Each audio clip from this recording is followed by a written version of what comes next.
in Melinda's case, she has a mother who walks her to school, even high school, walks her home. She doesn't dress quite like the other kids. When kids try to befriend her, she doesn't quite know how to respond. And so I wanted to write about that, played out 10 years later. What are these people like? I wanted to write about the house that got away. When my husband and I had been married, we moved from New York to Boston and lived there a year and wanted to buy a house. And we looked at this Victorian in Milton, which is where I live. It was a good Victorian, one that someone with a lot of money had built. High ceilings, big windows, big rooms. There was leather wallpaper, and if you look at the cover of the book, there's leather wallpaper. In the front hall, a beautiful staircase with a newel post with a bronze figure of a woman standing, welcoming me. This was my house. Stained glass, 7 fireplaces with tile fireplace surrounds. Beautiful floors. Outside, it looked as if it had been sandblasted. It hadn't been painted in at least 60 years. The front balustrades were falling into the lawn. If you went up to the 3rd floor and looked up, you saw sky. Fortunately, we were overbid. Oh, by the way, the reason all of this happened was the man who lived in the house lived in the kitchen. He had shut off the water, he shut off the electricity, he had a cot, a wood-burning stove, and a single light bulb. $19 electrical bill for the year before for this massive house. And he was finally selling it. He'd grown up there. So I have always wanted to write about that house, and this gave me a chance to write about it. The last thing I wanted to write about is yard sales. As I say, my husband is a yard sale lunatic. Friday nights at my house, it's like he's planning Sherman's March.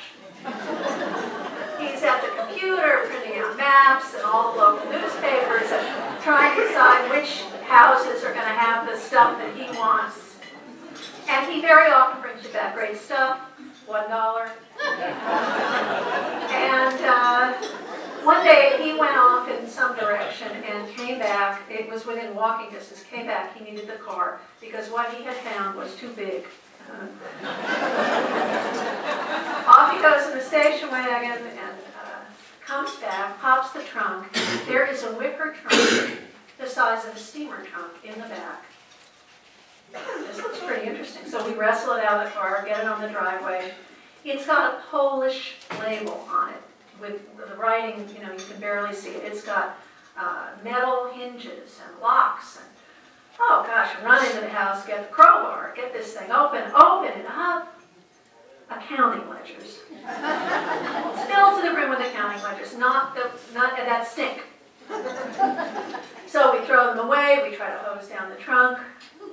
Off he goes back to finish his rounds. He comes back 10 minutes later. There's another trunk. He goes off, he brings it back. It's bigger. Now I'm thinking the 10,000 hats of Bartholomew Covens. Remember, he takes off a hat and there's a bigger hat.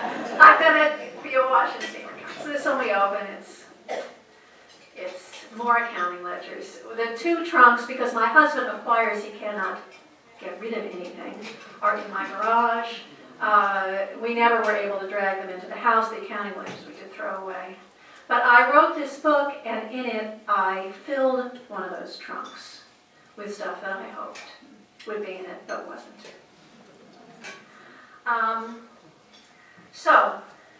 That's pretty much what I want to say about the book, and I think, as you can hear, I am a very good example of the proof of that adage, write what you know, because virtually everything in this book is just so personal to me. Thank you for listening.